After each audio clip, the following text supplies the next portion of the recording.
Before we even understand the market, we mentally assign everyone a job. My sister's going to buy, my friend's going to share, my cousin will definitely subscribe, my coworkers are going to support me. Everybody I support will support me. And then some of them don't. Now we have a problem because suddenly this business decision starts feeling like a relationship problem. Now you're not only asking, why didn't they buy? You're asking, do you even believe in me? And those are not the same questions. Somebody can absolutely love you and still not be your audience. And learning that can save you a whole lot of resentment. That is why I want to talk about this in our conversation. Because I think this sort of conversation goes much deeper than my friends don't support me. We see those posts everywhere. Strangers support you before family. People will watch you struggle and never share your business. You support everybody else and nobody supports you. And sometimes there's a truth inside that frustration. Sometimes people really do promise support and then disappear. People minimize what you're building. Somebody close to you never says one encouraging word. Sometimes you watch them cheer for everyone else except you. That can hurt. Really can hurt. We are not pretending otherwise. But if you are building something you genuinely believe in, your next move cannot be spending 6 months monitoring who did not clap. Because your dream still needs someone or something for tomorrow. And I think one reason this gets so emotional is because many of us begin our media circle. And when we begin with our media circle, that makes perfect sense. Yes, those are the people we know. They already follow us online. Their numbers are in our phones. We went to school with them, worked with them, grew up with them. They remember the old versions of us. So when we start creating something, we think, surely, of course, absolutely, these are the people who will help get this moving. Sometimes they do. Beautiful. And sometimes they absolutely do not. That is where we need to separate a few things. Because support and consumption are not the same thing. Love and demand are not the same thing. Okay? History and market fit are definitely not the same thing. Trust me, your cousin loving you does not make your cousin your ideal customer. Your friend believing in you does not mean she needs to see the thing that you are selling or buy the things you're selling. Your brother can think you're incredibly talented and still not want to watch 23 minutes of empowerment videos. That's okay. Maybe the product is not for them. The service is not for them. Maybe your approach is just not for them. The communication style does not connect with them. Maybe they already have a solution they like. Maybe they can afford it. They're not interested. But they love you, but they simply do not consume the kind of content you make. That does not automatically mean it do not support me. Make sense? Because listen, your auntie does not need to buy every single product. At some point, she's going to have 17 workbooks, 500 mugs, 3 courses, and a coaching packet. She never asked for it. Let the woman live, for Christ's sake. But there's another side, because I do not want to sanitize this conversation either. Sometimes people genuinely do not support you. They may even laugh at the idea. Sometimes they may make little comments. They keep reminding you about what you did not work before or what did not work before. Sometimes every time you mention something you are excited about, they immediately introduce doubt. Are you sure? Do people really buy that? How much money are you making? How long are you going to keep this going? And sometimes they say nothing. They see everything. They know what you're doing. They know how hard you're working, and still silence. You are that. You are allowed to feel disappointed, especially when you have spent years being someone who shows up. You bought the ticket, you bought the book, you donated, shared, came to the opening, attended the launch, support the fundraiser, listen to the podcast. You watched the live, you were there. So somewhere inside you, maybe without saying it, you wrote a little contract. I showed up for you. You will show up for me. But did they sign it? That question changes something in you. Because supportive people can create invisible contracts without realizing it. We give because giving is part of. But then where our turn comes, we expect the same language of support back. And if it does not come, we feel betrayed.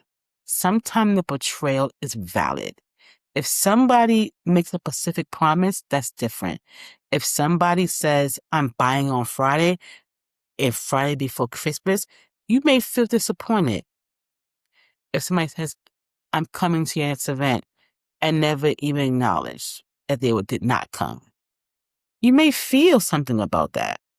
The issue there might be the broken promise, not the sale, not the view, the broken word. Those relationship complications matter. But what I do not want is for somebody else's inconsistency to become your business plan. Your business cannot survive on verbal enthusiasm. No, it cannot. This sounds amazing. It's not a purchase. I definitely gonna watch. It's not watch time. I would totally buy that. It's not a conversion. If you get what I'm saying. Girl, you need a podcast does not mean that person will listen every Tuesday to your podcast. People will assign you an entire career path and then forget they said it. How often have you heard, girl, you should write that book? Okay. You buying a chapter? You buying chapter 1? No. All right, then. That is not cynicism. That is information. Interest is not commitment. And once you understand that, you stop counting promises as their actual numbers. Here's another uncomfortable possibility. Sometime that promise is us. I know. We do not like that section. But stay with me just for a minute, please. Every time somebody does every time something does not work, the conclusion cannot always be they're jealous. Maybe jealousy exists. People are complicated. We know this. But sometimes nobody is jealous. Sometimes the offer is unclear. The product needs work. The website is confusing. The thumbnail's not good. The title means absolutely nothing to the person strolling past it. Sometimes you keep changing your message and nobody knows what you do. You show up for 3 days and then disappear for 3 weeks and come back with a product and expect everybody to be ready. Sometimes the prices and the perceived value are not matching yet. Your approach does not connect with the audience. You get what I'm saying? Sometimes you create something you personally love, but the customer does not need it. And I think business maturity requires enough self-worth to hear information without turning information into an attack on your identity. Maybe the things need adjusting. Okay, we adjusted. Maybe the message is unclear. Okay, we can clarify that too. Maybe the message is unclear. I'll say it again. Maybe we can clarify that too. Maybe sometimes people do not understand what problem you solve. Okay, we can fix that. You need more consistency, so you can start to build the consistency. Maybe people aren't clicking but not saying. You study why, the patterns. You study why that happened. And maybe people are not clicking. Study that too. That is not the universe telling you to quit. It may simply be the market telling you, I do not understand this yet. And please, before you cut off your entire family, make sure the checkout button works.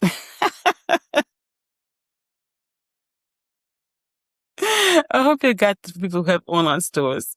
Let's investigate. We have options because there is a difference between being supported and being unmarketed. There is a difference between being rejected and being unclear. Between nobody caring about the right people not having found you, that last one. That is where I think so many creators and entrepreneurs need more patience. The people who eventually connect with your work may not know who your name is today. Sit with that. The woman who buys your book might live 2 states away. Never met her before a day in your life. The person who watched your video might find you 6 months later. The customer who loves your service may come through someday. You have not never met.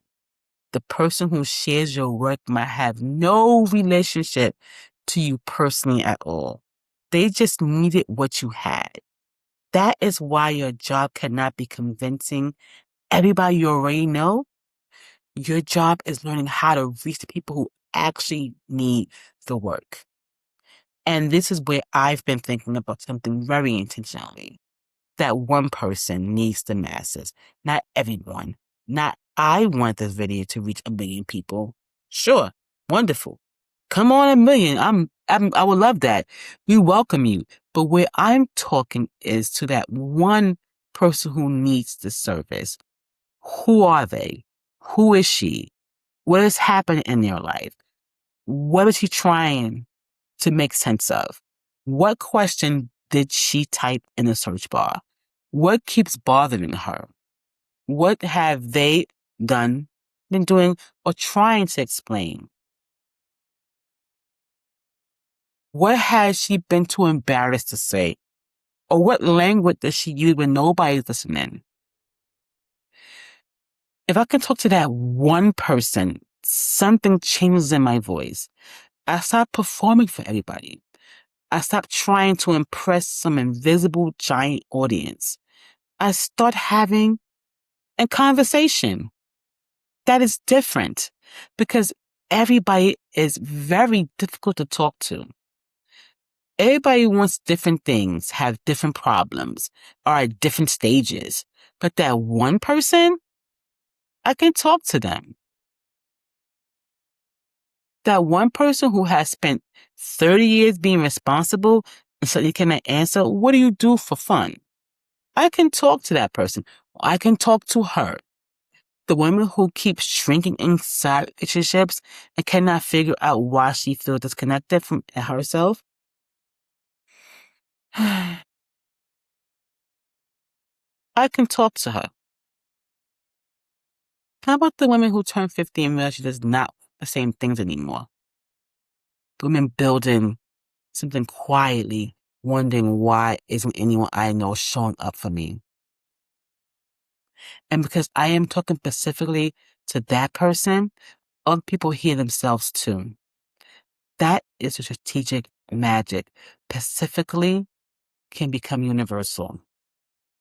Think this is where strangers sometimes become powerful because a stranger does not necessarily carry your old identity. Your family may know you as the person you were 20 years ago. Your former coworker remembers your old job. Your childhood friend remembers a version of you before the business, before the channel, before the book, the company, before whatever you're building. A stranger meets your work for the first time. They do not know what you used to do. They do not know who you dated. They don't even know you didn't really sit. They don't care. Praise God. They don't. They simply encounter is the useful to me is, do I understand her now? Does this connect? Can she help me? Do I want to hear more? As completely different introduction. A stranger does not care that you were shy in 10th grade. They were not there. They missed the whole thing. Lucky them, I guess, right? Who knows? So sometimes what feels like strangers support me more is actually strangers meet the current version of me first. That's worth considering. It doesn't necessarily mean that people you know love you less. Sometimes their mental picture simply has not updated yet. You are saying, I'm a creator. They are still saying, my friend who works over there. You're saying something like, I built this business. And they'd be thinking, oh, she's another project. And you're saying, but this is serious. This is like really serious here, you know. And they may need time to see the consistency. And honestly, sometimes consistency is what makes people finally understand. Not explaining, not convincing, not arguing, not posting cryptic messages. Consistency. You keep doing the work, keep getting better at it, keep showing up. Eventually the work will speak for itself. You do not need to explain your seriousness as much as you need to practice the consistency. That does not guarantee everybody will support you, but it changes how you support yourself, and that is what matters. There is another issue I think we need to talk about carefully. Tit-for-tat. Because sometimes what we call support is really a relational transaction. I bought from you, now buy from me. I shared your thing, now you share mine. I came to your event, you come to mine, and understand reciprocity, but relationships should not feel completely one-sided forever. But business is not a friendship loyalty test. If I sell something you genuinely do not need, I do not want you buying it forever because you feel guilty about it. I would rather you say, this is not for me, but I know someone who might need this. It would be more valuable, and I want that freedom too. You know, I don't want every friendship to become, if I don't buy every product you launch, I'm a bad friend. That's exhausting. We will all be broke. And we know too many people, we cannot fund everybody. So maybe the part of maturity is changing in the question. So, like it's something like, instead of why didn't you buy, maybe, you feel like, how do you naturally show support? Maybe your friends are a referral type person. Maybe she's an encourager. Maybe she'll tell everybody your name when the topic comes up. Maybe she's the one who says, keep going. She gives honest feedback. She shows up when you're frustrated and reminds you why you started. Those things count. And sometimes someone buys every single thing and is still not emotionally supportive at all. Consumption is not always love. Love is not always consumption. Keep separating those. Now you are watching this as a creator, entrepreneur, coach, author, service provider, whatever you're building. I want to give you, I got my little index cards here, a few questions I actually want you to use. Okay, got my little questions here. First question. Who is this exactly for? Not who do I wish would buy it, who actually needs it. What problem does it really solve? What desires does it meet? What is different about somebody else experiencing it? If you cannot answer that, your customer probably cannot either. Just giving you that warning. Second question. Am I expecting support or expecting consumption? Those are different. If you want somebody to share something, ask clearly. If you want feedback, ask for feedback. If you want them at an event, invite them directly. Do not support me and then secretly define support as 12 different behaviors. That creates resentment. Be very, very clear about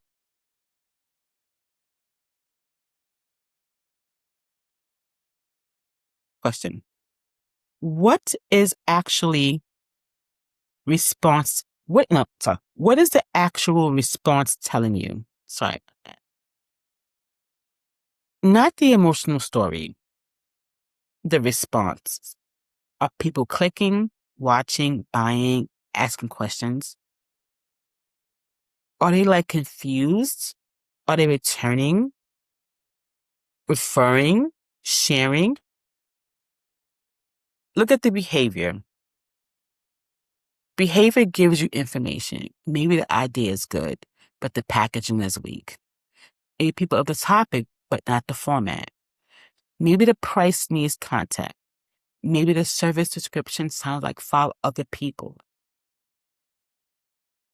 That matters. And to talk about that, other day at a family event, and one of my cousins who watched my videos a lot, and so I know he watches them because he came to me and was like, I'm loving your videos, cuz he had, but the circumference, like when he named it, and he said, I need for you to go back and fix it. It got kind of blurry in the middle and it got mute. And I looked at him and was like, I was more happy and excited and for him to hear that because it's like, I need that feedback. I wouldn't want to go around with that video and it was like 50 views. So 50 people saw that. And, you know, they don't all know me, but he does. And he so happened to tell me that when he saw me. And now, you do when people sometimes maybe inbox you, message you, and all say in the, comments like, oh, your video is crappy. We can't understand it.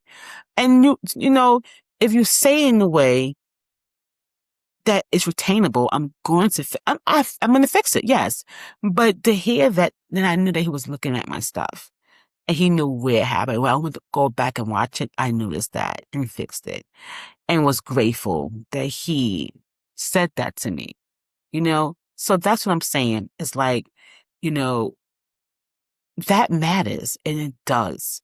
With feedback and people saying, no, this is not going to work, comes back to you tenfold. Fourth question. Where am I keeping score? Who am I secretly arguing with right now? Like, why? Did they promise something or did they expect something or did you expect something? Those are different conversations. If somebody broke their word, address the relationship. If you create an expectation they never knew exists, address yourself because that requires honesty. You internalize all that madness and they have no idea that you're upset. They brush teeth in the morning and getting ready for a wonderful day where you hot mad somewhere. Okay? Fifth question. Who is the one person? That is the one I want you to always remember. Picture them. Picture her. Not a demographic first. Their problem first. What are they experiencing? What does she need? What is she scared of? To admit out loud. Whatever your niche or whatever you're doing, you can add that to it. What would make her think, finally someone gets it? Maybe the next video for her. Maybe the next post. Maybe the next trip. Maybe the next email blast. Improve that next product. Create for the person who needs a solution, not for the people you need approval from. That shift is huge. Because when I create for approval, I edit myself through somebody else's imaginary reactions. What will they think? Will my friends think I'm not doing too much? Will my people from work think this is weird?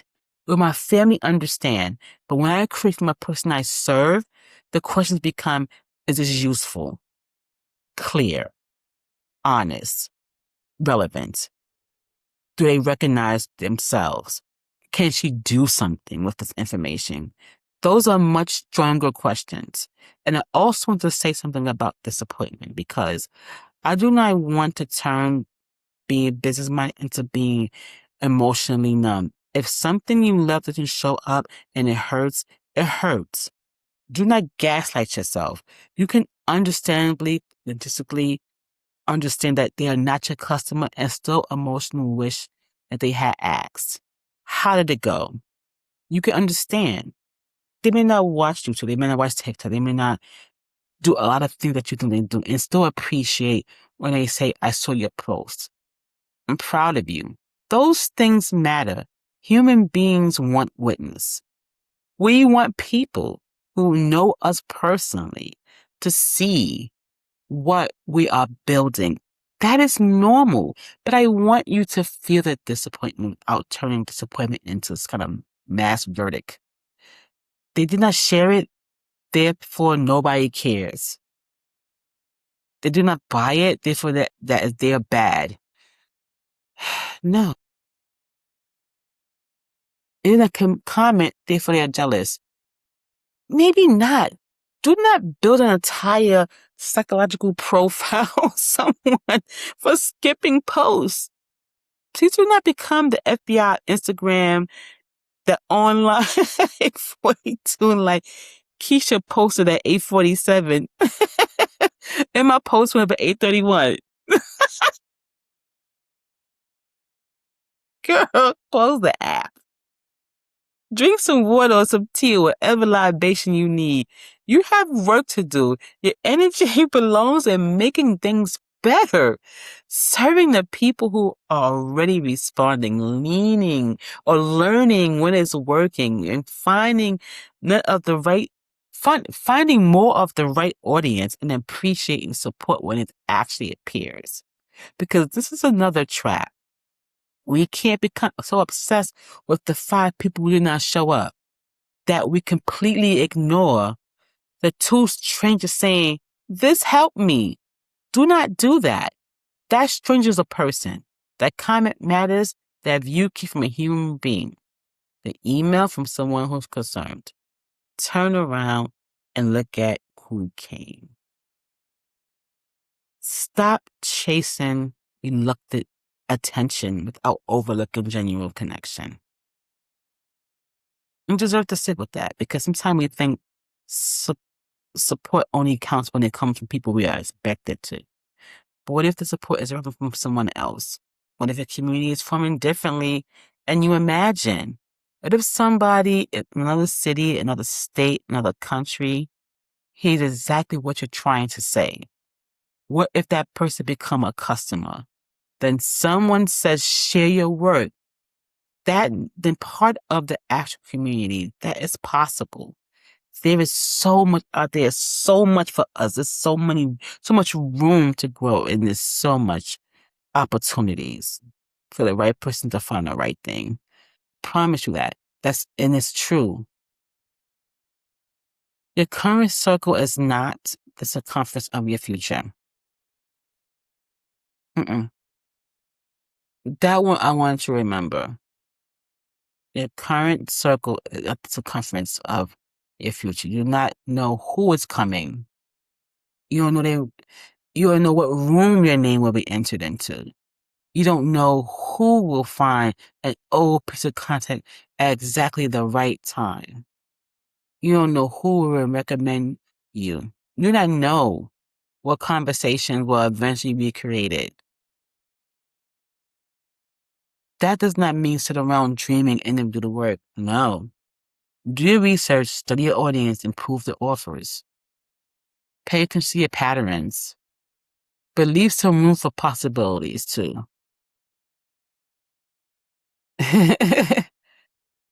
Responsible delusions. I love that. Be delusional about your stuff, man, because, you believe in it. You should believe in it more than anybody else. And if you have to change stuff, change it. If the business change it. The product and vision, revise it. If you learn the audience wants something different, study that. You are not betraying your dream by learning something, you know? It's how you protect you, and something fails. That's it. The same thing as it's not something I'm being a failure. The words are different. The product can fail. The launch can fail. The video could flop.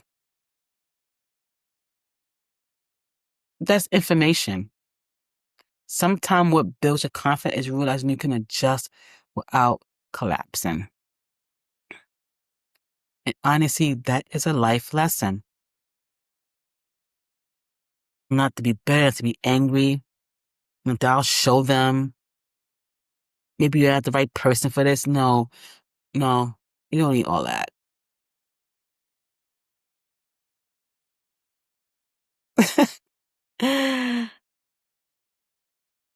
Well, I just always want to just say thank you. Thank you for just spending time, a few minutes of time with me once again. If you know someone who needs to listen to this, if this is something that you need to sit back and look at again, please do so. I it's it's always a pleasure to I definitely get to see that I have been doing a lot of and stuff. I find that I get these questions and I get to be in conversations that allow me to create these videos to be able these conversations, not videos, to be able to turnkey and learn too and know that I've been in these same feelings and predicaments and am still learning. So I just want to say just keep discovering this, you know. Send this to someone that need encouragement. Until next time, I want you to keep growing, keep learning, keep becoming, building for the people, for that person who actually needs what you have to offer. I'll see you in the next conversation. Peace.